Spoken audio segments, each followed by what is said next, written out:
Good evening, ladies and gentlemen. It is wonderful to see you all here. A very warm welcome to each one of you. You're seated here, and your presence here iterates the importance of this very special award. The Chameli Devi Award for Outstanding Women Mediapersons, as well as the organization behind it, the Media Foundation, are important resources at a time when the media in the country is going down the tube, as we well know. The Media Foundation was instituted in 1979 with the aim of upholding freedom of speech, expression, and information, and enhance the values and principles of a vibrant media, which we all need, which democracy needs, and it was recognized as such. Its founding members were luminaries. Let me reel off some of those names. B.G. Verghese, L.C. Jain, Prabhash Joshi, N.S. Jagannathan, Ramesh Thapar, Dev Dutt, Arun Shourie, Ajit Bhattacharjee, L.M. Singhvi, and S. Malgaonkar were all the ones who set it up. Unfortunately, there weren't women there. Distinguished women journalists like Rami Chabra, Mrinal Pandey, and Usha Rai contributed immensely to the evolution of this institution. The Chameli Devi Award, by the way, the importance that the Media Foundation accorded to it was reflected in the fact that a year after it was set up, the Media Foundation was set up, it had already decided that it would have such an award. And so from 1980, they worked on it, and the first award, I think it went to Neerja Chowdhury, if I'm not mistaken, was given in 1982. The foundation also launched the Media Watch website, which is again a very, very innovative step taken. The hoot.org was set up in 2001 and was one of the first media monitoring websites in India, helmed for many years by eminent journalist Sevanthi Nainen, who is with us today. This is a moment to recall the contributions of the two families that have long been associated with this award, and I am delighted to note the presence of members of both the families here. Chameli Devi Jain, a notable representative of the Jain family, L.C. Jain family, after whom the award has been named, reflects the spirit that many of our awardees have tried to replicate through their work. A freedom fighter and community reformer, she drew inspiration from the times she lived in and participated in the freedom struggle. Now imagine, she was just a child bride, and the way she evolved and the way she got involved in what was happening around her was inspiration and remains an inspiration. It's a story that's not often told, but it is there and needs to be told. And every time we organize events like this, we remember her. This award is partly endowed by her family. Then there is the doyen of Indian journalism, B.G. Verghese, one of India's most redoubtable journalists. Sadly, he left us in 2014, and we recall him through a special memorial lecture presented later this evening, the details of which will be revealed by the present chair of the Media Foundation, Harish Khare, later this evening. B.G. Verghese saw the Chameli Devi Award as imparting, and I quote, a new dimension to what constitutes news. Imagine, this was written in 1980, but it has such a contemporary ring to it. New dimension of what constitutes news and its portrayal through a whole new body of hitherto unseen and inarticulate actors who brought new perspectives to bear on earlier stereotypes. It's very important to have adequate representation in the newsroom. And today we talk about the newsroom not being attentive to caste concerns and to tribal concerns. It's all because representation is not there. Similarly, for women were not represented. At least in the 80s, they were very underrepresented. So this award was seen as trying to open that door to the glass ceiling and the sticky floor. What do we do about the sticky floor? That, of course, is another story. So Verghese never gave up on either the Media Foundation or the Chameli Devi Awards. For over 4 decades, he plodded on, despite many challenges, and that's what is amazing about him. He would drive in his little Maruti and contact people in the days before mobile phones and so on, to ensure that there's a network, a stakeholder network that would support these awards. We hope to keep this legacy alive. This evening's program is composed of 2 parts: the presentation of the award, followed by the memorial lecture. This, incidentally, is the 40th year of the award, which may be modest in terms of its monetary recompense, but has emerged as one of the country's most prestigious professional honors for women. An external jury is appointed to evaluate entries that come in from across the country. This year, we had an unprecedented 71 entries on a wide range of themes. And what is interesting, that while the majority were in English, there were entries in Hindi, Bengali, Malayalam, and Telugu,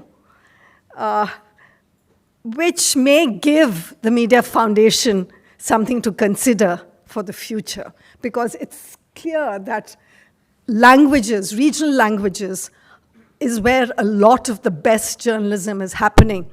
And there is need for representation from this section of women.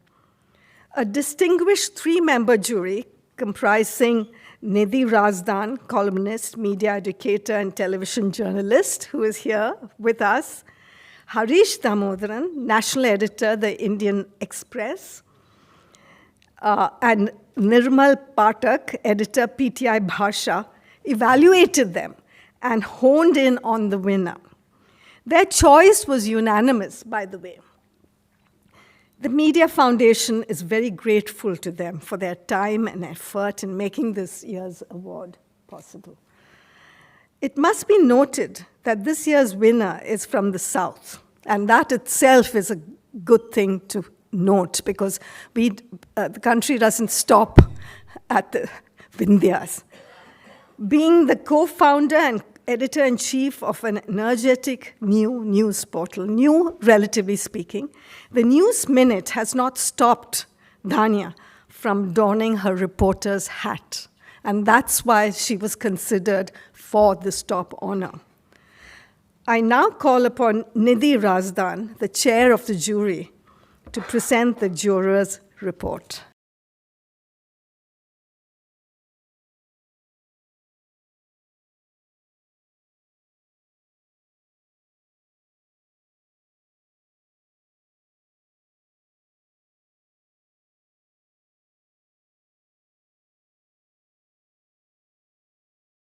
Good evening, everyone. Well, the jury is unanimously pleased to announce that the winner of the Chameli Devi Jain Award for 2022 goes to Dhanya Rajendran of the News Minute. A round of applause for Dhanya, please.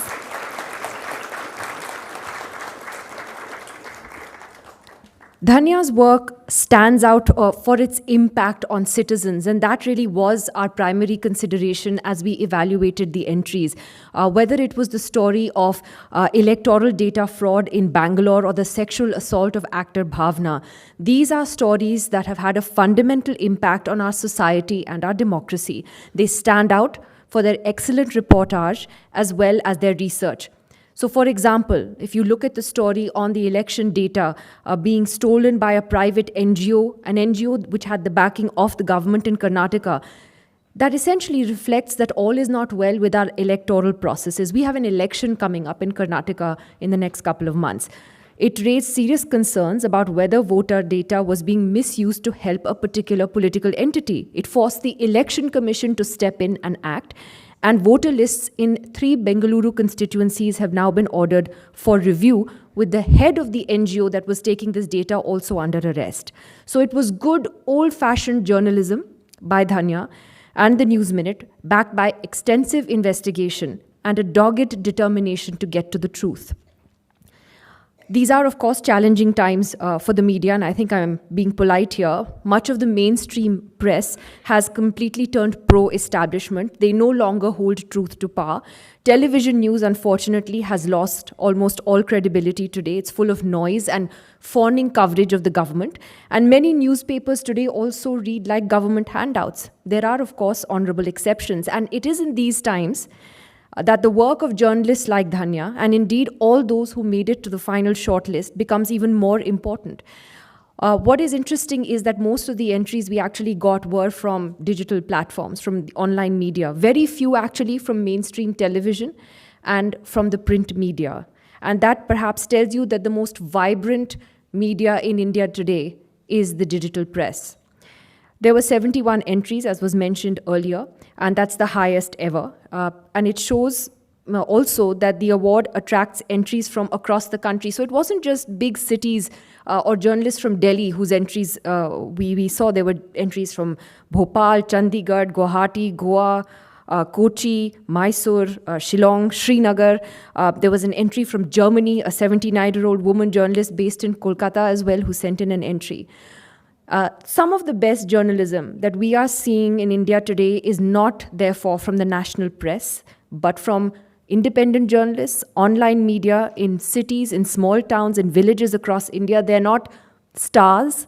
They're just simply journalists who are doing their jobs. They're putting their heads down, they're doing their jobs, and they are asking questions of the establishment and holding power to account.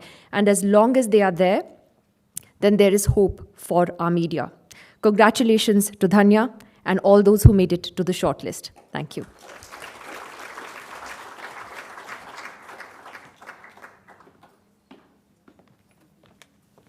Now I invite Mr. Khare, Chair of the Media Foundation, to come and take his seat, as also our eminent deliverer of our memorial lecture, as well as our winner of this year.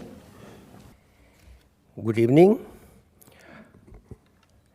It's given me great pleasure to read out the citation for the Chameli Devi Jain Award 2022. The Media Foundation is pleased to recognize Dhanya Rajendran as the recipient of Chameli Devi Jain Award for an Outstanding Women Mediaperson 2022. Dhanya Rajendran is being honored today because we believe her work reflects some of the core values of professional journalism. That is, a responsibility to hold those in positions of power accountable for their acts of omission and commission. Her investigative journalism has attempted to uncover injustices in areas like women's rights, climate disaster, child abuse, the state of our prisons, and how India's prisoners get treated. In undertaking these stories, she has performed a journalist's basic obligation to help society face ugly realities of its own making. The award is also a tribute to Dhanya's overall arc of journalistic work that has, over the past 20 years, turned the spotlight on issues and concerns that generally remain unexplored by the so-called national media. This awareness of imbalances in telling our national stories is laudable, and in everyday journalism, this adds up to a courageous defiance of the prevailing demands of conformity and uniformity being placed on media at every level. Her investigative journalism and that of her digital platform, the News Minute, which she co-founded and is its editor-in-chief, has relentlessly focused on exposing malpractices that pockmark our electoral democracy. Her team's investigation of the electoral data fraud in Karnataka stands out as an example of how credible journalism remains critical to a healthy functioning of our democratic institution. Dhanya Rajendran is also being acknowledged for providing inspiring leadership to her colleagues in the News Minute and for making a successful transition from print and television journalism to a digital format, blending new technologies to carry on the work of professional journalism. At a time when huge organizations with deep corporate pockets are crowding out smaller news outfits and individual voices, the News Minute has carved out a place for itself as a platform that confirms that it is still possible for dedicated journalists to refuse to fall in line with the dictates of the new corporate technocratic ruling elites in our country. For her leadership and for her commitment, Dhanya Rajendran is being presented with the Chameli Devi Jain Award for an Outstanding Women Mediaperson, a recognition of practicing responsibly and courageously journalism of dissent and defiance, and upholding the values of freedom of speech and expression. Thank you.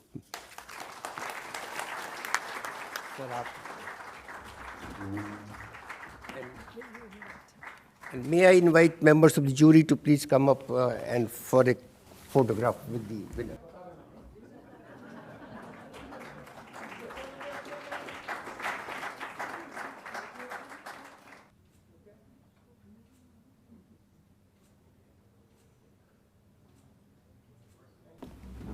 So after those wonderful words, Dhanya, it's your turn to speak to us. Yes, please.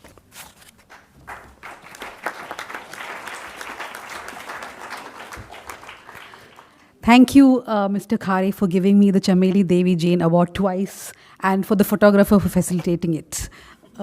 So, someone told me that a good speech starts with an anecdote. I'm not sure of that, but I did want to share an anecdote. In 2013-14, when I had just quit my job with a national television channel, I had worked there for 8 years. A lot of questions were before me. What do I do next? Because in India, you cannot take a sabbatical. Everybody is very worried for your existence. They are constantly asking you, what is your next job? So I thought, should I become a party planner? I'm very good at organizing parties. Should I go back to television and dedicate half my life to standing outside people's pavements and waiting for a soundbite? Then it struck me that maybe I can start a website. It's very easy, right? Start www.something.com and that's it. I did not even realize at that time that it costs money to start a website. I was a journalist with around a decade of experience. My co-founder, Chitra Subramaniam, was a veteran. Both of us could write stories. So I thought, let's just write stories and publish them. And that's how we started. Really, that's how we started the newsminute.com. Today, as we struggle with everything that plagues digital media, news media in this country, from government overreach to facing court cases, defamation, and being targeted constantly, I sometimes do laugh at myself, thinking maybe party planning was better. While my husband and co-founder Vignesh, he keeps crying about why he supported my decision to start the News Minute.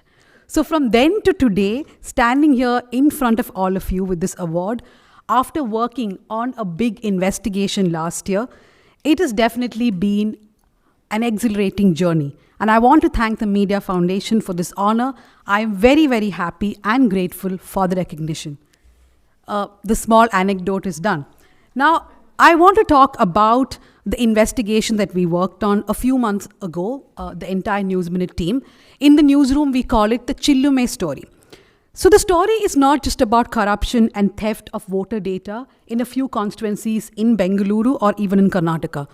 To me, the story was about India today, the story of stripping away rights of citizens, the story of political greed, the story of how the vision for this country as a democracy, as envisaged in our constitution, is being eroded day by day.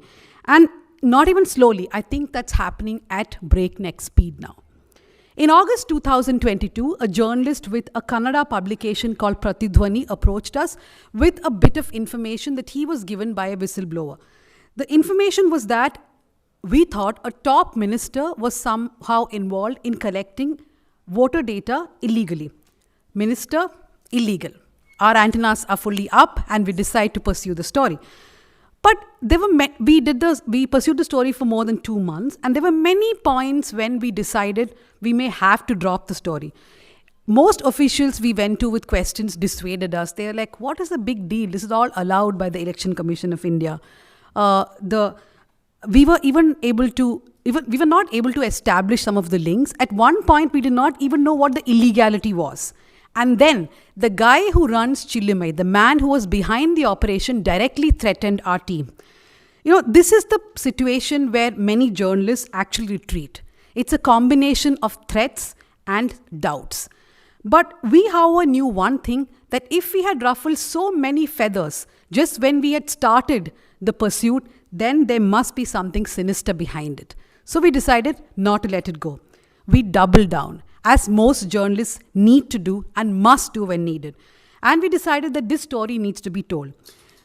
So this was not a traditional story where we had an individual villain. It's much easier to do stories where there's a villain, a face to point out, because that's more palatable to the readers. They can associate a story with a villain. But there was no villain here. However, it was important to do the story because we had to, through our journalistic pursuit, we had to tell what is happening in our democracy. The Chilimai story is proof that democracy is being hit in India at the very root, at the basics. That electoral lists were being made to potentially remove voters from electoral rolls, and that too mostly Muslim and Dalit voters. It was also a reminder that just because we hold elections regularly, that does not mean we live in a robust democracy. Legislators are bribed with crores to change parties after election. The governor is used for political mathematics and to undermine democratically elected governments. Those who speak truth to power are jailed.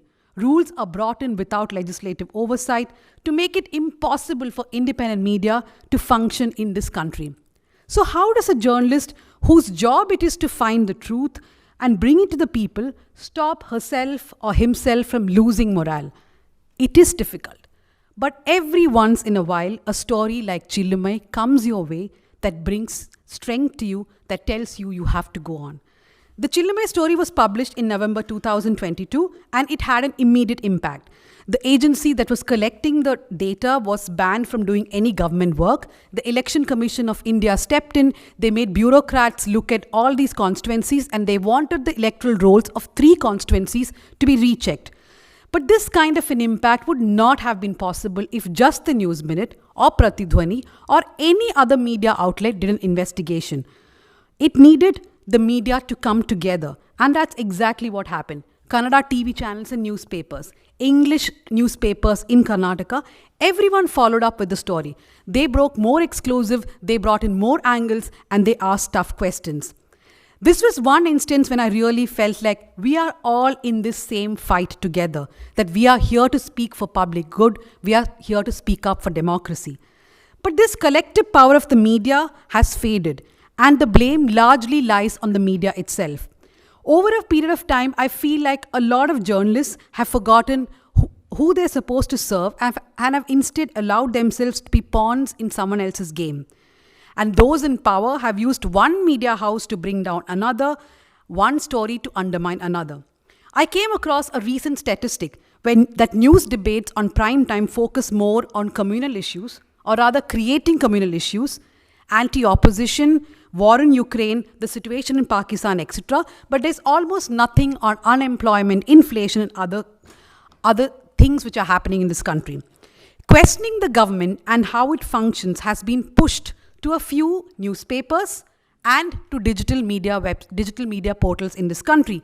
Yet, we are anti-national, we are Naxals, we are Chris Islamo-commies. That changes. The Chris Islamo can change according to who you are. So, in fact, I want to also share another anecdote.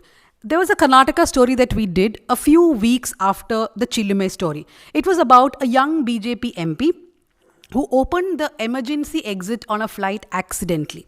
Now, the story is interesting. It is embarrassing for that MP. People will talk about it.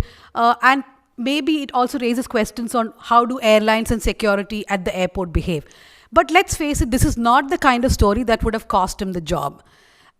But even then, I was really surprised at the kind of backlash that came for that story. And that backlash, surprisingly, did not come from anyone directly linked to the story, but it came from the media itself.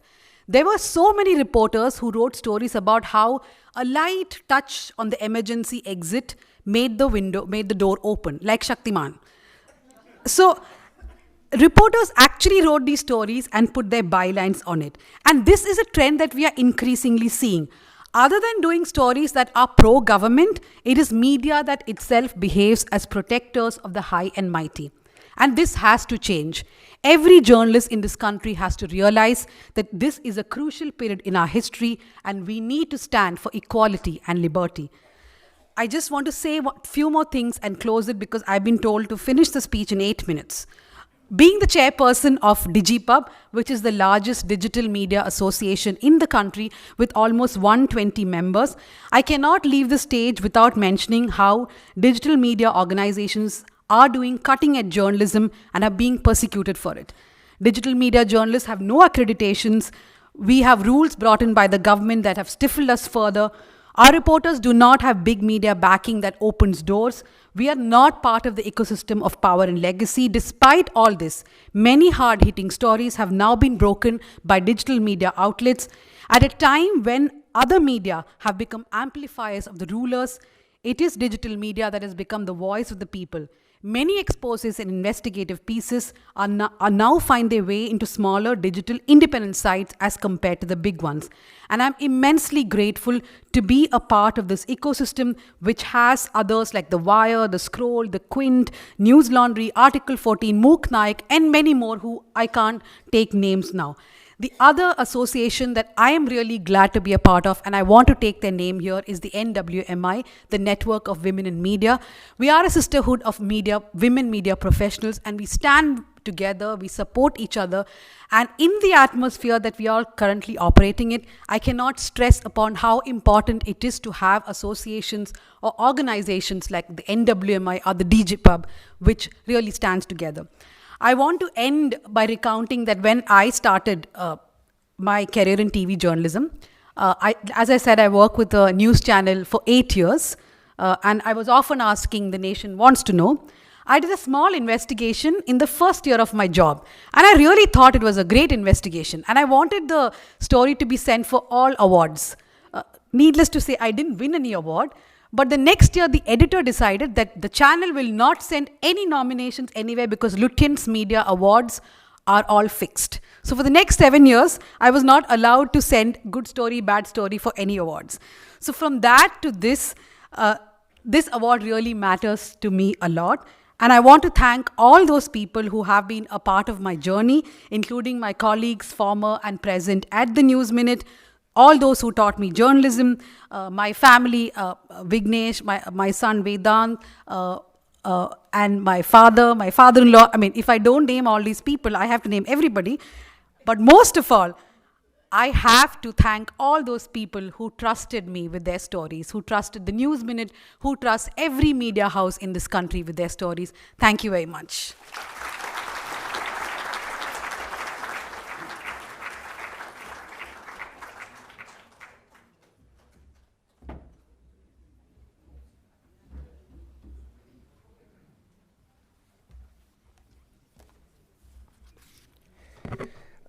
Thanks, Dhanya. Your remarks and reflections really reassured us that the jury has done a good job, made the right choice. Congratulations. And more power to your metaphoric pen. It is my honor, ladies and gentlemen, now to welcome all of you and to say a few words about the George Verghese Memorial Lecture. The lecture series is our way of not only paying tribute to the man who inspired the founding of Media Foundation, but it is also an occasion for all of us to recall the values and principles that Verghese Saab practiced and stood for during his 4-decade-long journalistic innings.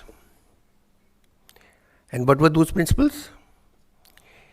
Simply put, a free media defines a free society. No free media, no free society. No free media, no free democracy. An uncomplicated, simple mantra for a robust democracy and vibrant society and an evolving republic. Ladies and gentlemen, no other person is better qualified to take forward the core of Verghese Saab's message and journalism than this evening's speaker, Professor Purushottam Agrawal. And we at the Media Foundation feel honored that Professor Agrawal allowed us to almost arm twist him into giving this year's memorial lecture. He has chosen to speak on a very interesting topic, Naphrat se itni mohabbat kyon? Why do we love to hate? Professor Agrawal wears many hats: a distinguished scholar, a dedicated teacher, an exciting and excitable public intellectual, an author, a novelist, an occasional polemist. On my part, I recognize and respect him because I think he's one of the very few people who can be characterized as untamed liberal, an unapologetic secular, and an unafraid mind. He has many books and publications to his name, and I do not need to clutter this introduction by reading out all the titles. But my favorite book is he edited entitled Who is Bharat Mata? A collection of Jawaharlal Nehru's writings on who we are or ought to be. It is therefore entirely appropriate that Professor Agrawal has chosen the topic, Why Everyone Loves to Hate. It is a theme, ladies and gentlemen, that is agitating a very raw nerve in our nation's collective consciousness. Extremism of different hues and of different toxic potency have been unleashed in our social and political order, as we know every day. It is therefore vitally important to recognize the damage we are inflicting on the health of our own society. Ladies and gentlemen, please welcome Professor Agrawal.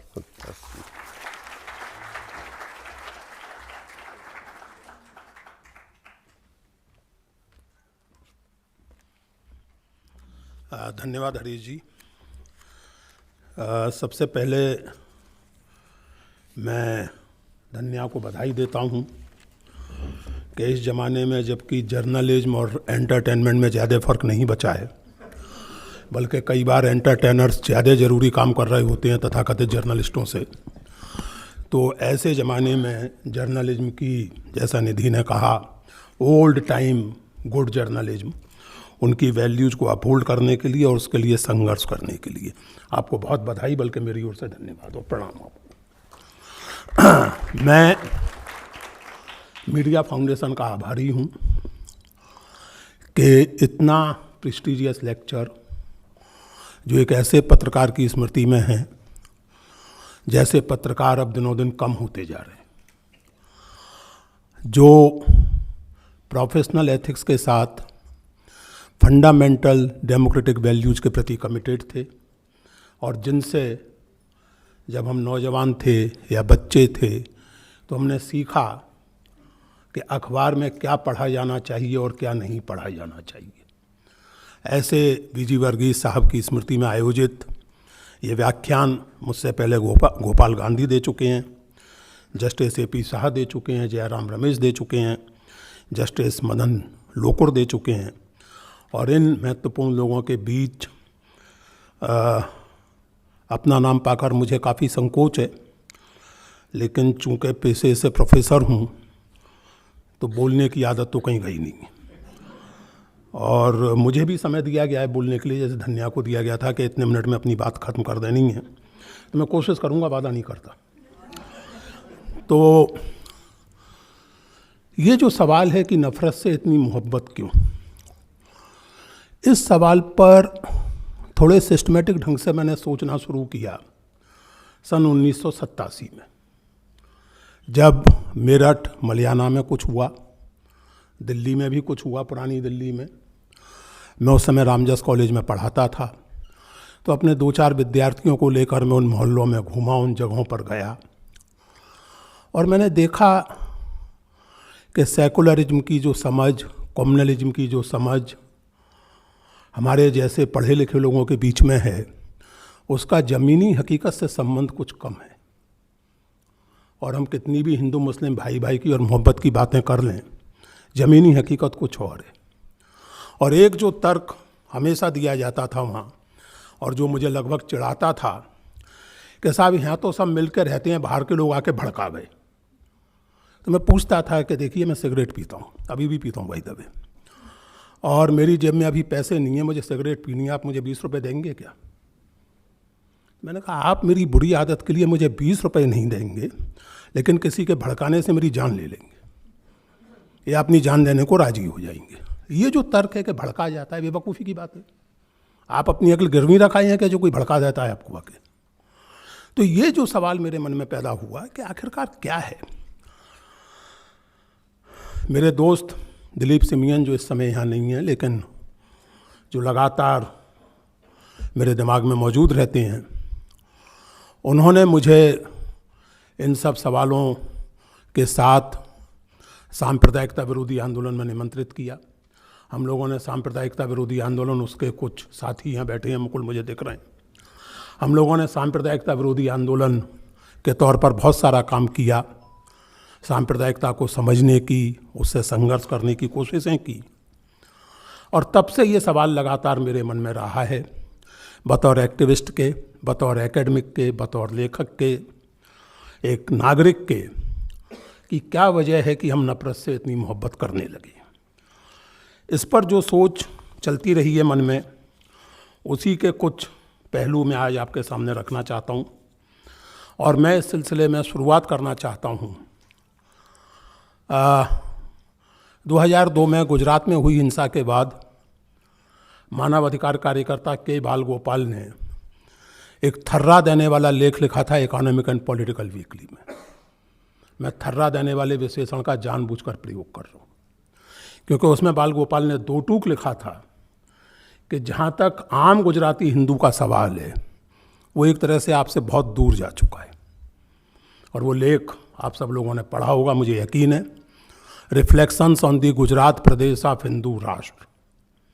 उस लेख के कुछ वाक्यों से मैं बात शुरू करना चाहता हूँ। Can we teach love as easily as hate? Radical minded people feel insecure about such questions, for they could be fatal to our utopian dreams. But while dreams are all right and probably also necessary, we should have honesty to put them down to realistic dimensions. If hatred is so easy to build and love so difficult, and the uneasy tolerance is the most we can achieve, how our utopian dreams can afford to be? How utopian our dreams can afford to be? This is, of course, a very big question, so big that leftist analysis of Nazism in Europe, of which there have been tomes upon tomes, never faced it honestly. Not even Eric Fromm, who came closest to looking at it in the face but backed out in the last moment. ये बहुत कठोर टिप्पणी है, लेकिन दुर्भाग्य से काफ़ी हद तक सच टिप्पणी है। और जब हम प्रेम की बात करते हैं, मोहब्बत की बात करते हैं, और ऑलमोस्ट इमोशनल ढंग से बात करते हैं तो बात बनती नहीं है, ये हम अपने निजी अनुभव से जानते हैं। इसलिए इस पर सोचने की ज़रूरत है कि नफरत से इतनी मोहब्बत क्यों। इसमें सबसे पहली बात तो ये कि नफरत, मोहब्बत, डर, ये सब बड़े नेचुरल ह्यूमन इमोशंस हैं, इनमें कोई आपत्तिजनक बात है नहीं। दिक्कत तब होती है जबकि जो किसी इमोशन की बहुत सहज रूप से स्वीकार्य करने योग्य सीमाएं हैं वो उसके आगे चला जाए। मिसाल के तौर पर मुझे करेले से नफरत है। मैंने अपनी 67 साल की ज़िंदगी में करेला बामुश्किल 1.5-2 बार चखा होगा, 1.5-2 बार, और बावजूद इसके कि मेरी पार्टनर बिहार की हैं और बिहारियों का करेला प्रेम आप जानते हैं, वो मुझे करेला चखाने में नाकामयाब ही रही है। मुझे करेले से शब्द से नफरत है। अजीब लगता है, करेला स्वास्थ्य के लिए अच्छी चीज़ है, मेरे जैसे व्यक्ति के लिए तो बहुत अच्छी चीज़ है, लेकिन फिर भी है नफरत, लेकिन ये टॉलरेबल है, ठीक है। अब एक सनक है किसी आदमी की तो है। कल्पना कीजिए कि मेरी नफरत करेले से बढ़कर हरे रंग मात्र के प्रति नफरत में बदल जाए और हरा रंग देख करके मैं वैसे भड़कने लगूं जैसे लाल रंग देख करके प्राणी विशेष भड़क जाता है, सांड भड़क जाता है लाल रंग देख करके। तो मेरे घर वाले चिंतित होंगे, उन्हें होना भी चाहिए, क्योंकि तब ये नफरत एक अजीब सी सही लेकिन फिर भी अंडरस्टैंडेबल नफरत से आगे बढ़ के मानसिक रूप से अस्वस्थ होने की सूचना दे रही है। तो इस तरह की जो नफरत है वो मानसिक रूप से अस्वस्थ होने की सूचना देती है, और जब ऐसी नफरत एक समूचे समाज में व्याप्त हो जाए तो इस सच्चाई को फेस करना चाहिए कि उस समाज का मानसिक स्वास्थ्य गड़बड़ा रहा है, और दुर्भाग्य से हमारे समाज में ऐसा इस समय हो रहा है। जबकि आप बिना किसी वजह के नफरत करते हैं, बिना किसी आधार के नफरत करते हैं, सिर्फ इसलिए नफरत करते हैं कि किसी का नाम क्या है, किसी की परंपरा क्या है, किसी के पहनने ओढ़ने का, खाने पीने का ढंग क्या है, तो फिर वो चिंता की बात है। लेकिन ये जो अस्वास्थ्य है समाज का, ये अपने आप में अस्वास्थ्य या बीमारी है नहीं, ये बीमारी का लक्षण है। ये बीमारी नहीं है बजाते खुद। इस तरह की बेतुकी बेवजह नफरत अपने आप में बीमारी नहीं है, ये बीमारी का लक्षण है। बीमारी है विवेकहीनता, सहज रूप से सोचने की सामर्थ्य को छोड़ देना। सीधे साधारण जुबान में कहा जाए तो स्टुपिडिटी, बीमारी है स्टुपिडिटी। और स्टुपिडिटी के बारे में मेरा निवेदन यह है, मैंने संयोग से इसी ठीक 1 साल पहले मार्च के ही महीने में द वायर में एक लेख लिखा था, द एविडेंस ऑफ स्टुपिडिटी, और उसमें मेरी केंद्रीय स्थापना जो थी वो मैं यहाँ दोहराना चाहता हूँ, और वो ये कि stupidity, mass stupidity is never a natural disaster, it's always a political project conducted by politics of a certain kind.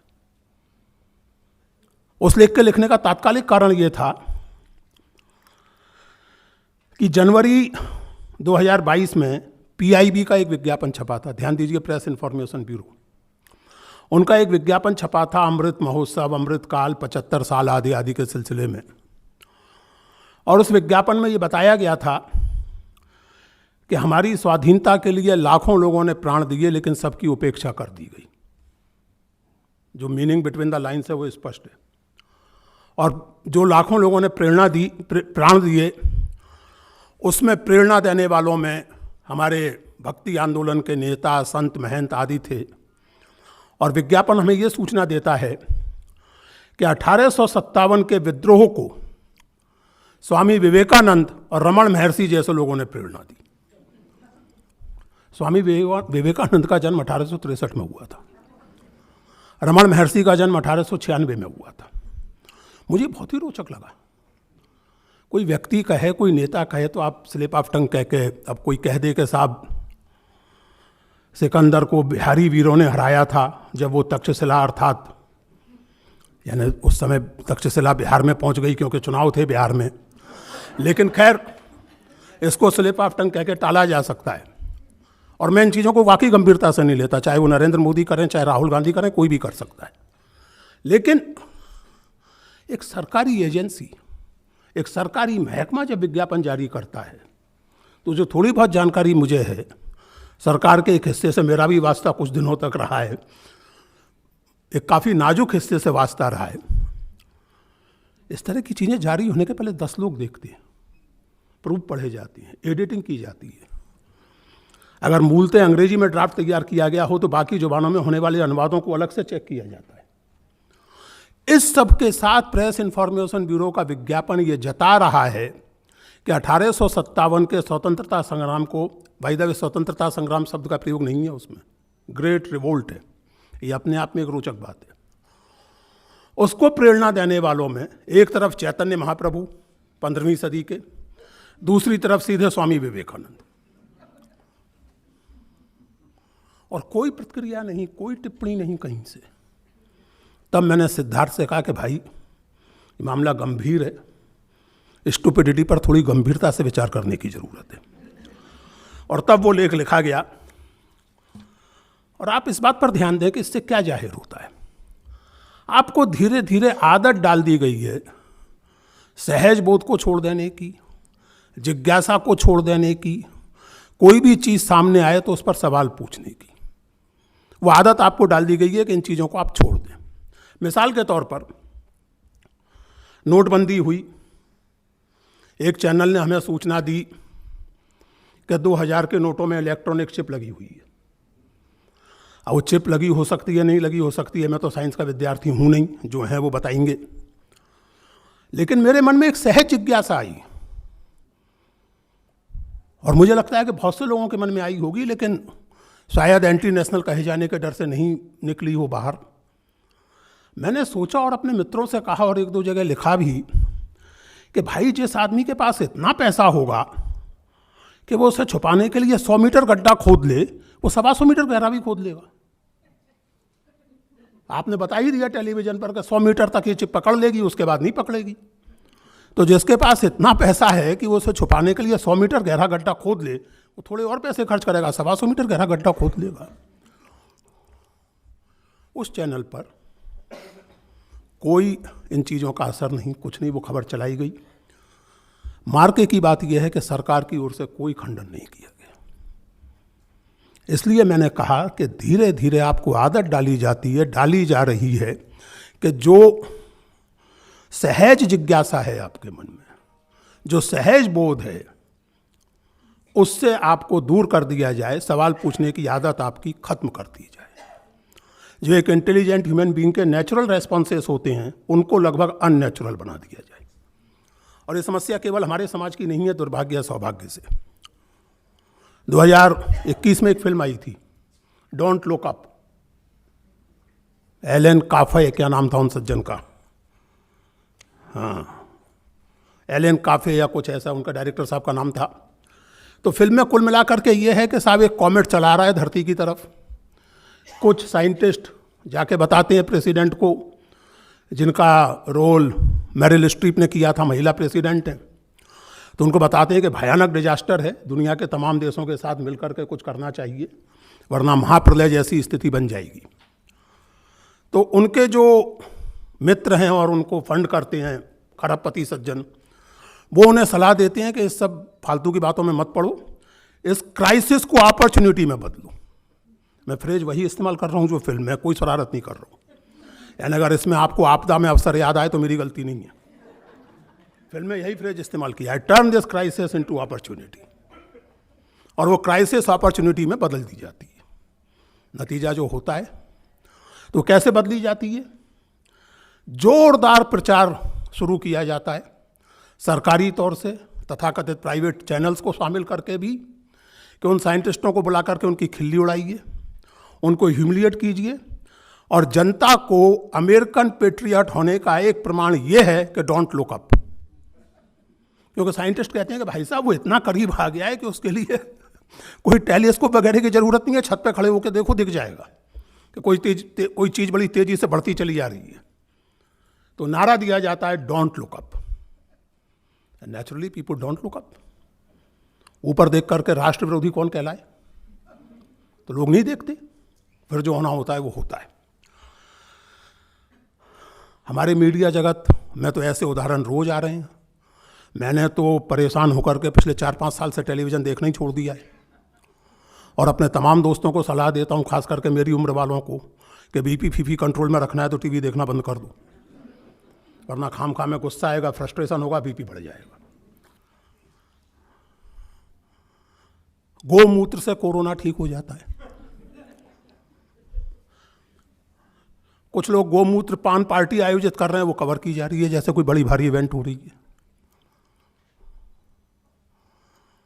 मैं असंभव नहीं मानता, बहुत कुछ हो सकता है चिकित्सा जगत में, आयुर्वेद में बहुत कुछ हो सकता है, लेकिन कम से कम इन्फॉर्म्ड डिस्कशन तो हो।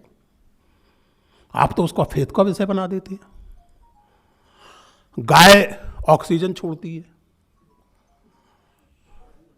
एक बार मैं विदेश से आ रहा था, उसी समय ये खबर चली, मुझे ट्विटर पे मैंने देखा, हवाई अड्डे से निकलते ही तो मालूम पड़ा कि गाय ऑक्सीजन छोड़ती है। तो वैसे बहुत कोशिश करता हूँ कि इस तरह की खुराफातें शरारतें ना करूँ, लेकिन क्या करूँ, मैंने ट्वीट कर दिया कि यार दिल्ली में बहुत बुरी हालत है, प्रदूषण की, ठंड के दिनों में मार परेशान रहते हैं दिल्ली के सारे लोग, काहे नहीं 1-2 लाख गाय दिल्ली के सड़कों पर छोड़ देते हो। तो सब गालियाँ पड़नी शुरू हो गई। तमाम सारे लोग मेरी माँ बहनें बराबर करने लगे। ये जो माहौल बनाया गया है, इसीलिए मैंने कहा दोस्तों, it's not a natural disaster, it's a deliberate construct to inspire you, almost force you to suspend your natural inquisitiveness, to your natural capability to question, to reflect, can never be a natural disaster. Human mind is not designed that way. It's only through a certain kind of political project that you are encouraged and inspired to do so.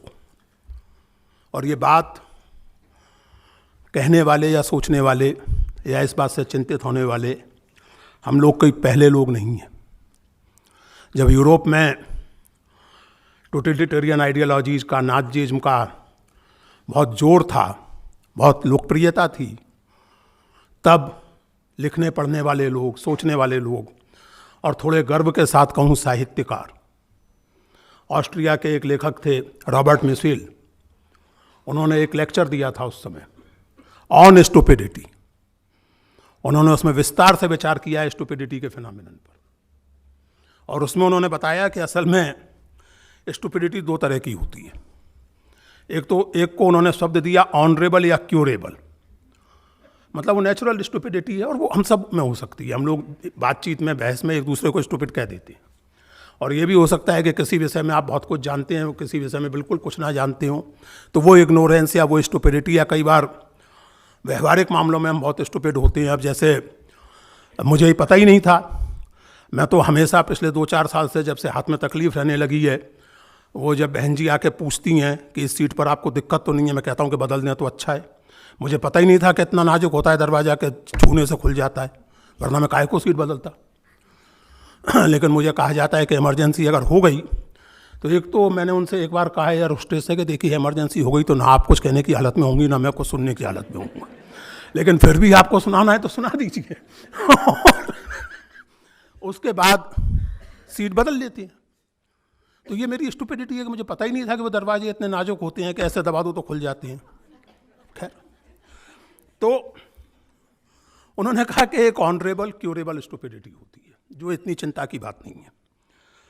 दूसरा उन्होंने कहा कि एक होती है intelligent stupidity, और जो intelligent stupidity होती है वो कॉन्स्पिरेसी के तौर पर, और उस स्टुपिडिटी का प्रचार करने वाले स्वयं स्टुपिड नहीं होते, वो इंटेलिजेंट होते हैं, वो समझदार होते हैं, और वो जानते हैं कि उनके लिए जरूरी है कि समाज में समझदारी ज़्यादा ना फैलने पाए। तो ये उन्होंने कहा। लेकिन मेरे सामने जो सवाल है, जिससे मैंने अपनी बात शुरू की, कि जिन्हें इस तरह की स्टुपिडिटी या मूर्खता का या विवेकहीनता का प्रचार करना है वो तो करते हैं, आप उसके असर में क्यों आ जाते हैं? इसका उत्तर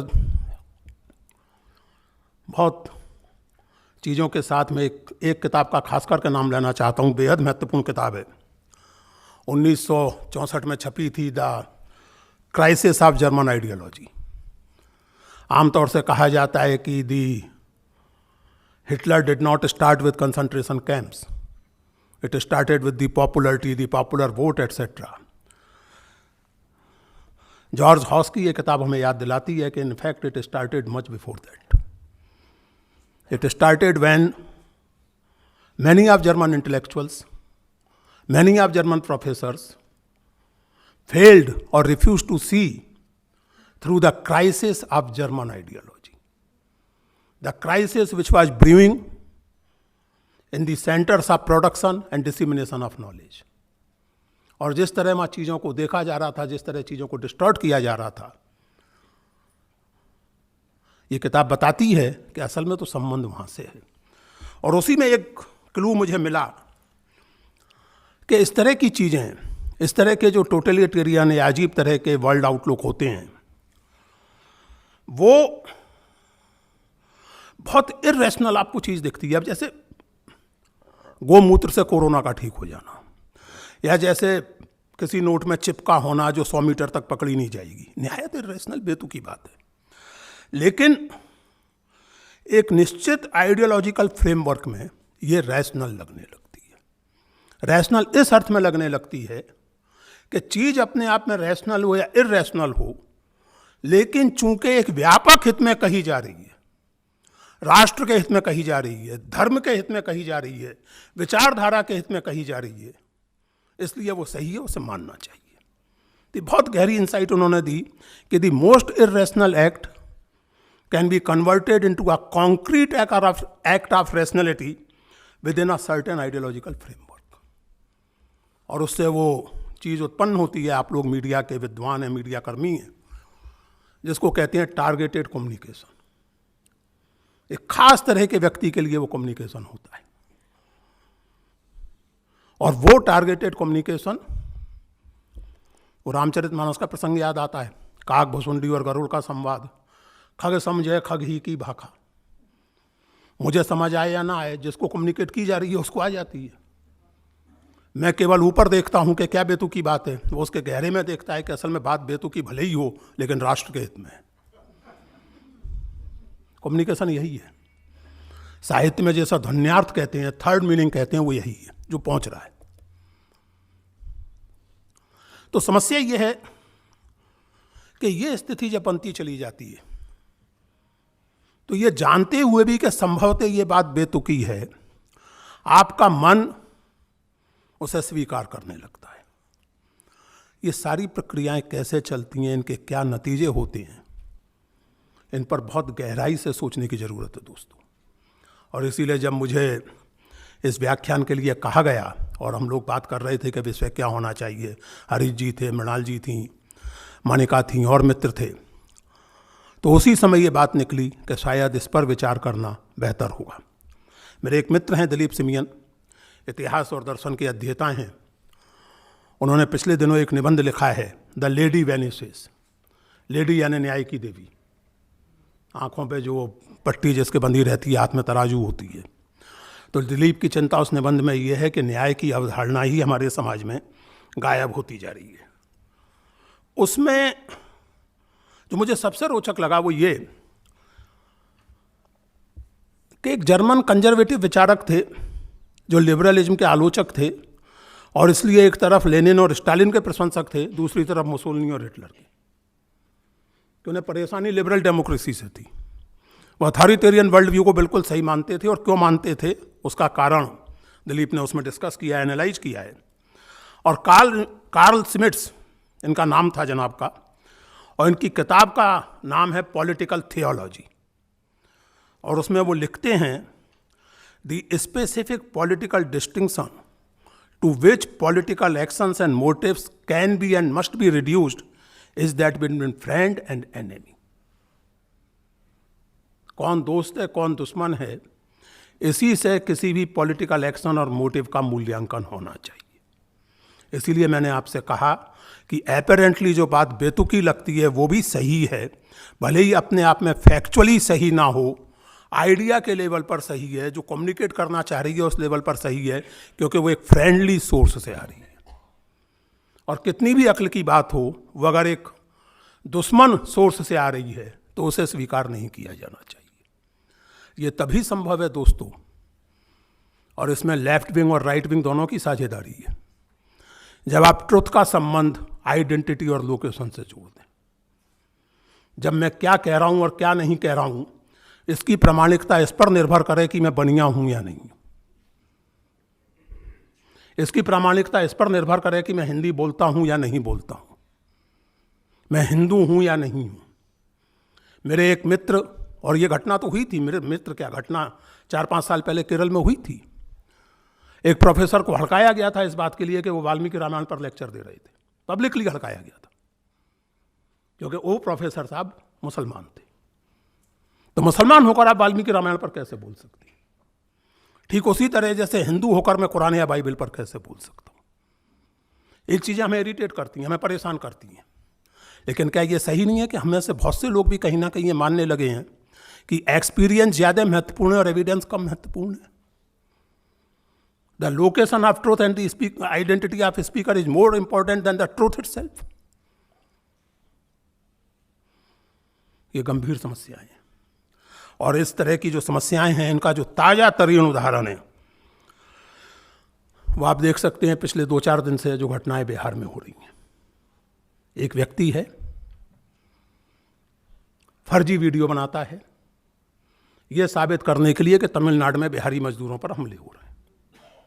उनमें से कम एक वीडियो के बारे में यह तय हो चुका है कि वो फर्जी ढंग से पटना में बनाया गया था।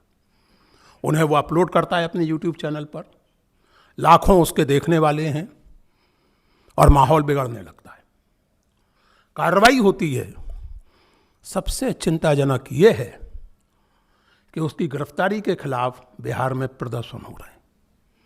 जिस थाने में उसे रखा गया है वहाँ प्रदर्शन हो रहे हैं, और प्रदर्शन करने वाले जाहिर है कि उसी जाति विशेष या वर्ग विशेष के हैं जिसके वो सज्जन हैं। क्यों? यहाँ दोनों चीज़ें काम कर रही हैं। एक तो ये कि वास्तव में ये घटना हुई हो या ना हुई हो साहब, ये दक्षिण वाले जाति तो करते हैं हिंदी बोलने वालों के साथ। अब वो पर्टिकुलर घटना हुई है या नहीं हुई है इससे मतलब नहीं है। यानी मेरे परिचितों में एक भी मुसलमान की 4 बीवियां हैं या नहीं है इससे मतलब नहीं है, लेकिन मुसलमान 4 बीवियां रखते हैं। पूछोगे भैया कितने मुसलमानों को जानते हो जिनकी 4 छोड़कर 2 हों? नहीं जी, वो तो हमने सुना है। लगभग उसी तरह की स्थिति है कि ये पर्टिकुलर घटना सच हो या ना हो, लेकिन बात बंदा सही कह रहा है। और ऊपर से चूंकि हमारी जात बिरादरी का है, तो पुलिस की कैसे मजाल को उसको पकड़ लिया। तो उसके पक्ष में प्रदर्शन हो रहे हैं, हंगामे हो रहे हैं, धरने हो रहे हैं। इन सब बातों को आप ध्यान में रखें, और साथ में ये भी जोड़ें इस समय हमारे समाज की, देश की जो हालत है उसको ध्यान में रखते हुए कि हम इस बात को नहीं नकार सकते। मैं उन लोगों में से नहीं हूँ जो ये मानते हैं कि अंग्रेजों के आने के पहले हिंदुस्तान में सब कुछ हंकी डोरी किस्म का था। ये सब फालतू की बातें। चूँकि अर्ली मॉडर्न लिटरेचर की थोड़ी बहुत पढ़ाई की है, तो अगर सब कुछ ठीक ठाक होता तो कबीरदास को ये कहने की ज़रूरत नहीं थी कि आपस में 2 लड़त मरत है मरम ना काहू जाना। हिंदू कहे राम हमारा, तुरक कहे रहमाना। और कभी कभी मुझे ऐसा लगता है, मैं अपने मित्रों से कई बार ये बात कह चुका हूँ, एकेडमिक मित्रों से, कि कई बार ऐसा लगता है कि हम अपनी समस्याएं हल करें, इतनी अक्ल तो भगवान ने हमें दी ही नहीं है। खैर, इतनी भी नहीं दी कि कुछ समस्याएं अपने लिए खुद पैदा कर लें। हमारी सारी समस्याएं अंग्रेजों ने पैदा कर दी हैं। कम्युनलिज्म भी अंग्रेज ले आए, कास्ट भी अंग्रेज ले आए, या फिर कुछ लोगों के हिसाब से अंग्रेजों से भी पहले मुसलमान ले आए। यानी हमें इतनी भी अक्ल नहीं है कि हम अपने लिए समस्याएं पैदा कर सकें। हल करने की तो बात ही छोड़िए। तो ऐसा कुछ नहीं है। फॉल्ट लाइन्स हैं। We must not deny their existence. There is no point in denying the existence of such cultural and religious fault lines. क्योंकि आप जिसका एग्जिस्टेंस डिनाई करते हैं, उस कल्चरल और रिलीजियस फॉल्ट लाइन को एक निश्चित विचारधारा आज की राजनीति का हिस्सा बना देती है। भीष्म साहनी के उपन्यास तमस में एक बेहद मार्मिक वाक्य है। एक हिंसा का, एक दंगे का चित्रण करने के बाद लेखक कहता है कि इन लोगों के पांव 20वीं सदी में थे, लेकिन इनके मन 17वीं सदी में थे। सो दोज फाइट्स, रियल और imaginary, in fact real, they continue. और उनको, इस तरह की सोच को बढ़ावा आप तब देते हैं जबकि आप खुद, जिन्हें कहना चाहिए कि यूनिवर्सल सिविक वैल्यूज या universal values of political equality और प्रोग्रेस, उनके साथ सुविधा के अनुसार कंप्रोमाइज करने लगते हैं। साहबानों का किस्सा सबको याद होगा 1986 का। एक दूसरा किस्सा जिसकी कम चर्चा हुई है वो 2006 का है। दा विंची कोड नाम की फिल्म रिलीज हुई थी। बेचारे ईसाइयों ने तो मांग भी नहीं की थी, लेकिन महान सेकुलर सरकार के महान सूचना और प्रसारण मंत्री ने तय किया कि ये फिल्म पहले पादरियों को दिखाई जाएगी, उनके नो ऑब्जेक्शन सर्टिफिकेट के बाद ही इसको दिखाया जाएगा। फिर आज काहे को आप पिनपिनाते हैं जब पठान के बारे में हंगामा होता है? तो शुरुआत तो आपने की थी ना, कि दा विंची कोड पहले पादरी अप्रूव करेंगे कि ईसाई भावनाओं को तो नहीं आहत करती। इस कदर कोमल भावनाएं हैं सबकी। बुद्धि किसी की नहीं आहत होती, विवेक किसी का नहीं आहत होता, भावना देखो जिसकी देखो उसकी आहत घूम रही है। मतलब मजबूत स्वस्थ भावना के दर्शन मुश्किल हो गए 21वीं सदी के हिंदुस्तान में। जहां देखो वहां हाथ लूली लंगड़ी भावना नजर आती है। तो शुरुआत कैसे हुई? लापरवाही किसने की? एक डेमोक्रेटिक मॉडर्न स्टेट का काम होता है समाज में विवेक की संभावनाओं का प्रसार करना। आपने तो विवेक, विचार सबको रिप्लेस कर दिया विकास से, पॉलिटिक्स को रिप्लेस कर दिया प्रबंधन से। हम विकास कर रहे हैं जी, मैनेजमेंट कर रहे हैं जी। ऐसे नहीं होता, कम से कम हिंदुस्तान के, अब दुनिया के किसी समाज में नहीं होता। Politics is about politics, state is about politics. और जिन लोगों को पॉलिटिक्स से इतनी तकलीफ हो, उन्हें बहुत सारी जगह हैं जाने के लिए, भजन कीर्तन करें, जो भी करें। हालांकि भजन कीर्तन की भी पॉलिटिक्स होती है, वो अलग मसला है। लेकिन अजीब स्थिति बन गई है मित्रों।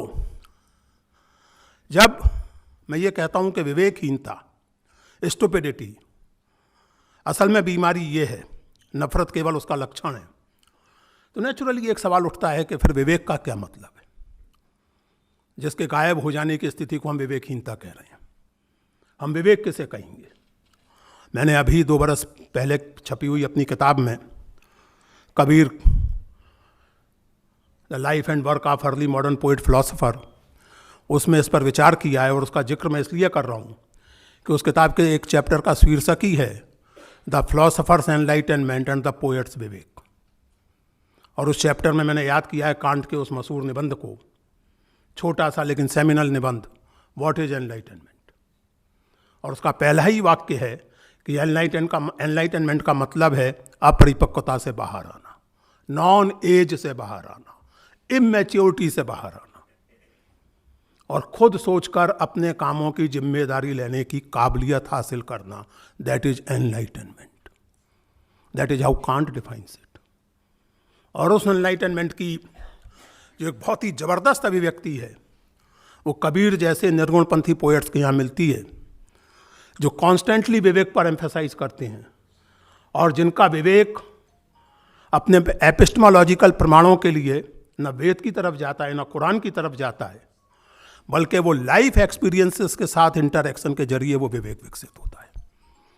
कबीर की जो बहुत सी बातें लोगों को बुरी लगती हैं, कड़वी लगती हैं, उनका संबंध इसी बात से है कि कुछ अनुभव है मेरा, इसकी आप व्याख्या कीजिए। रैशनलाइजेशन आप बहुत सारे कर सकते हैं। आप इस्लाम से भी रैशनलाइजेशन खोज के ला सकते हैं और हिंदू परंपरा से भी रैशनलाइजेशन खोज के ला सकते हैं, लेकिन ये बताइए कि जन्म से ही कोई छोटा कोई बड़ा कैसे हो जाता है? असली सवाल ये है। और अगर इसका उत्तर नहीं है तो मेरी समझ से आपकी एपिस्टेमोलॉजी में खोट है, मेरे सवाल में खोट नहीं है। और इसलिए कबीर ही नहीं, दूसरे भक्ति पोएट्स के यहां भी, खासकर निर्गुणपंथी भक्ति पोएट्स के यहां, विवेक is one of their key concept. और विवेक again, just like enlightenment, is not a static process. इतिहास में आप किसी एक सेंचुरी को एनलाइटनमेंट की सेंचुरी कह देते हैं, 18वीं सदी, 19वीं सदी, लेकिन आप अपने अनुभव से जानते हैं कि एनलाइटनमेंट कोई एक बार हासिल कर ली और उसके बाद मस्त बैठ गए जैसी चीज़ नहीं है। वो एक कांस्टेंट प्रोसेस है, उसको आपको निरंतर चलाना होता है, निरंतर अपने आप से सवाल पूछने होते हैं, अपनी जानकारी बढ़ानी होती है। और जब एनलाइटनमेंट की बात की जाती है, उसके सोर्सेस की बात की जाती है, विवेक या ज्ञान के सोर्सेस की बात की जाती है, तो उसमें देसी विदेशी का भेद नहीं होता है। किसी सूचना का, किसी ज्ञान का, किसी अच्छे या किसी बुरे विचार का प्रोवेनेंस महत्वपूर्ण नहीं है, उसका मॉरल और इंटेलेक्चुअल कंटेंट महत्वपूर्ण है। एक जीवंत संस्कृति में शुद्ध नाम की कोई चीज नहीं होती है। मूर्खता केवल मूर्खता अकेली चीज है जो शुद्ध हो सकती है। संस्कृति में जो कुछ होता है वो तमाम तरह की चीजों से मिलकर बनता है, लेकिन आप उसमें से क्या अपनाते हैं, कैसे उसके साथ संवाद करते हैं। मैं फिर से कबीर की बात इसलिए करूंगा कि कबीर के बारे में कबीर का अध्ययन करने वाला सामान्य विद्यार्थी भी जानता है कि उनका संवाद पौराणिक हिंदू परंपरा से भी है, नाथ पंथ का रूप लेती हुई बौद्ध परंपरा से भी है और इस्लाम से भी है। कबीर इनमें से ब्लाइंडली फॉलो किसी को नहीं करते। कबीर भक्त हैं, आजकल जिस अर्थ में भक्त शब्द का प्रयोग होता है उस अर्थ में नहीं है। ये जो सोर्सेस हैं, विवेक के सोर्सेस, हम इन्हें क्यों नहीं एक्सप्लोर कर पाते? आजकल बहुत बात होती है, बहुत सारे लोग इंडिक वैल्यूज की बात करते हैं। इंडिक का मतलब प्री क्रिश्चियन, प्री इस्लामिक, जो इंडियन हिस्ट्री की है, इंडियन एपिस्टेमोलॉजिकल नॉलेज ट्रेडिशंस की वैल्यूज है। हालांकि वो ये बताते नहीं है ठीक ठीक कि इंडिक वैल्यू क्या है। अभी 2-4 दिन पहले आपने पढ़ा होगा अखबार में, बेंगलोर में महिलाओं की एक पार्टी हो रही थी, इंडिक वैल्यूज खतरे में पड़ गई और वो पार्टी रोकनी पड़ी। अभी कुछ दिन पहले इसी हॉल में एक लेक्चर हो रहा था, इंडिक वैल्यूज खतरे में पड़ गई। आईआईसी के इतिहास में शायद पहली बार पुलिस बुलाने की नौबत आ गई। भगवान जाने इस लेक्चर से भी इंडिक वैल्यूज खतरे में पड़ जाए। लेकिन अगर थोड़ी गंभीरता से देखें तो जिन्हें आप इंडिक कहते हैं, यानी क्रिश्चियनिटी और इस्लाम के पहले की भारतीय चिंतन परंपराएं, तो वैदिक परंपरा में बहुत प्रसिद्ध एक कथन है और जो सर्वस्वीकार्य है, अद्वैतवादी हों, द्वैतवादी हों, कोई हों, ऋग्वेद का कथन है, आनो भद्रा क्रतवो यंतु विश्वता, श्रेष्ठ विचार सभी तरफ से हम तक आए।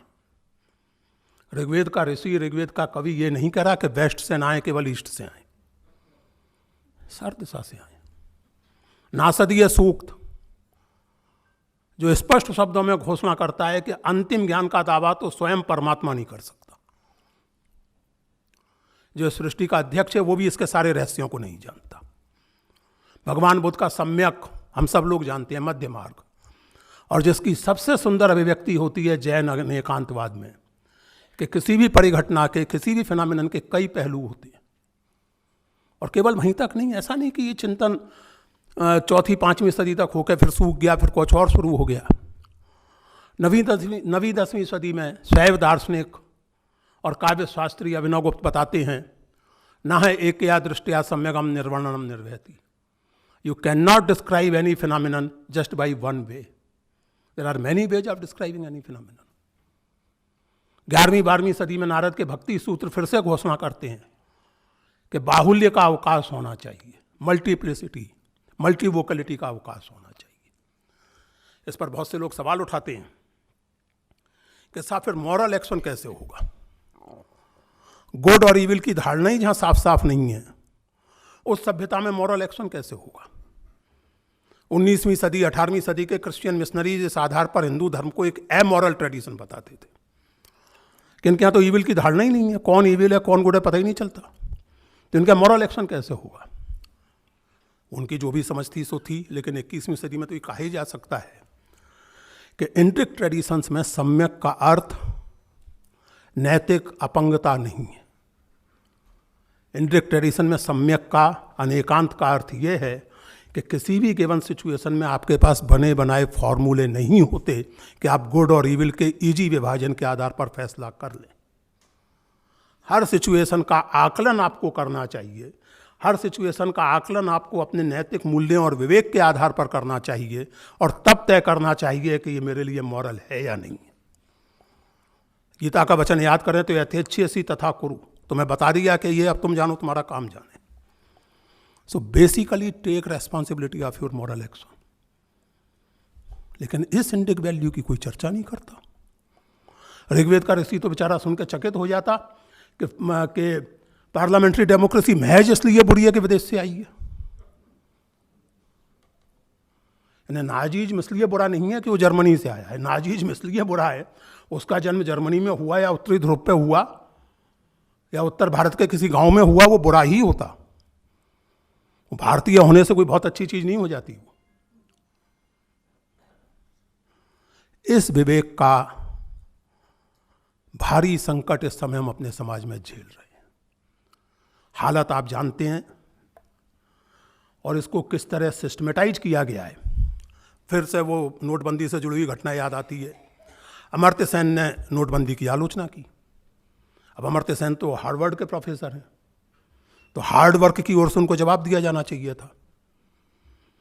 तो क्या जवाब दिया गया, कैसे दिया गया? अमर्त्य सेन का कद मेटाफरिकली बहुत ऊंचा होगा, बहुत बड़े इकोनॉमिस्ट होंगे, शरीर तो 5.5 फुट के दुबले पतले इंसान हैं, तो उनके सामने हार्ड वर्क की ओर से 7 फुट के खली खड़े कर दिए गए। वो बॉडी बिल्डर, क्या नाम है, WWE या वॉट एवर, उसके जो पहलवान है खली, वो आके बता रहे हैं कि डिमोनेटाइजेशन कितनी अच्छी चीज़ है। अक्षय कुमार बता रहे हैं कि डिमोनेटाइजेशन से कितना देश की इकोनॉमी को फायदा होने वाला है। अब मैंने टीवी पे जाना छोड़ दिया, वरना मैं सोच रहा हूँ कि आगे कोई एस्ट्रोफिजिक्स पे डिस्कशन हो तो उसमें भी चला ही जाऊँ। क्या फ़र्क पड़ता है कि मुझे एस्ट्रोफिजिक्स का ना ए आता है ना पी आता है, बोलना ही तो है कुछ भी जाके। इन स्थितियों पर हम कोई टीका टिप्पणी नहीं कर रहे। ये स्थितियां किसी को अजीब नहीं लग रही। वो फिल्म शतरंज के खिलाड़ी का आखिरी दृश्य याद आता है, सत्यजीत रे की फिल्म। दोनों नवाब मस्ती से अपने शतरंज खेल रहे हैं। वो बेचारा कलुआ जो उनके लिए कबाब और पराठे लेने गया है, वो आके कहता है, सरकार घोरन की फौज आई रही, कोई लड़त ना है, मूर्खता की फौज चली आ रही है और हम बेबस हैं।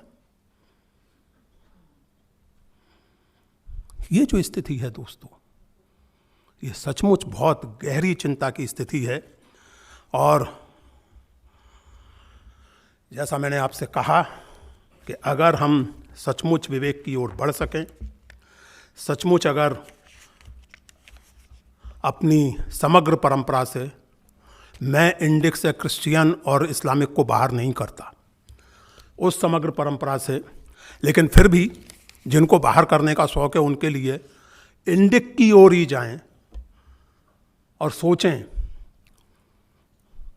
कि किसी भी परिघटना के अनेक पहलू हैं और फैसला करने के लिए आपको चयन करना है विवेक के आधार पर, नैतिकता के आधार पर, तो शायद कुछ उम्मीद बने। फिलहाल तो जैसे कहते हैं कि सारी नाउम्मीदी के बावजूद इंसान की मजबूरी है, एक तरह की नैतिक मजबूरी है, उसके इंसान होने की परिभाषा है कि बुरी से बुरी हालत में भी कुछ ना कुछ तो आप खोज ही निकालें अच्छा जीने का सहारा। तो ऐसे ही एक सहारे के तौर पर मैं इस बातचीत को, और खरे साहब मैंने 40 मिनट में ख़त्म कर दिया है, इस बातचीत को मैं हिंदी के एक अत्यंत महत्वपूर्ण और सम्मानित कवि कुंवर नारायण की एक कविता के साथ ही बात खत्म करना चाहता हूँ। बहुत प्रसिद्ध कविता है, आप में से कई लोगों ने पढ़ी सुनी हो सकती है। एक अजीब सी मुश्किल में हूँ इन दिनों, मेरी भरपूर नफरत कर सकने की ताकत दिनों दिन क्षीण पड़ती जा रही। अंग्रेजों से नफरत करना चाहता जिन्होंने 2 सदी हम पर राज किया, तो शेक्सपियर आड़े आ जाते जिनके मुझ पर न जाने कितने एहसान हैं। मुसलमानों से नफरत करने चलता तो सामने गालिब आकर खड़े हो जाते। अब आप ही बताइए किसी की कुछ चलती है उनके सामने? सिखों से नफरत करना चाहता तो गुरु नानक आंखों में छा जाते, सिर अपने आप झुक जाता।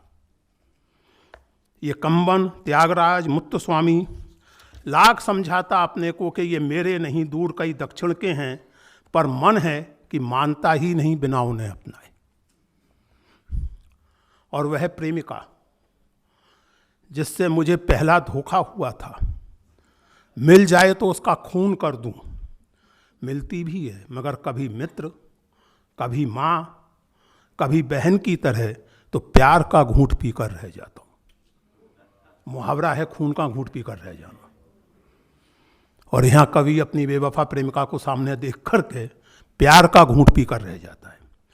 हर समय पागलों की तरह भटकता रहता कि कहीं कोई ऐसा मिल जाए जिससे भरपूर नफरत करके अपना जी हल्का कर सकूं। पर होता है इसका ठीक उल्टा, कोई ना कोई, कहीं ना कहीं, कभी ना कभी ऐसा मिल जाता जिससे प्यार किए बिना रहा ही नहीं जाता। दिनों दिन मेरा ये प्रेम रोग बढ़ता ही जा रहा और इस वहम ने पक्की जड़ पकड़ ली है कि वो किसी दिन मुझे स्वर्ग दिखाकर ही रहेगा।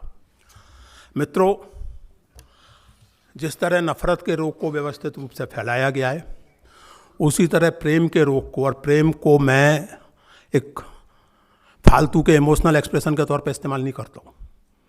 ये लवी लवी किस्म का जो प्रेम है वो महत्वपूर्ण है, लेकिन मैं प्रेम एक फिलोसफिकल सेंस में इस्तेमाल कर रहा हूँ। उसको जब तक हम नहीं फैलाएंगे तब तक कुमार नारायण की कल्पना का स्वर्ग हमें मिले या ना मिले, धरती पर रहते रहते ही हम सबका स्वर्गवासी हो जाना तय है। धन्यवाद मित्रों।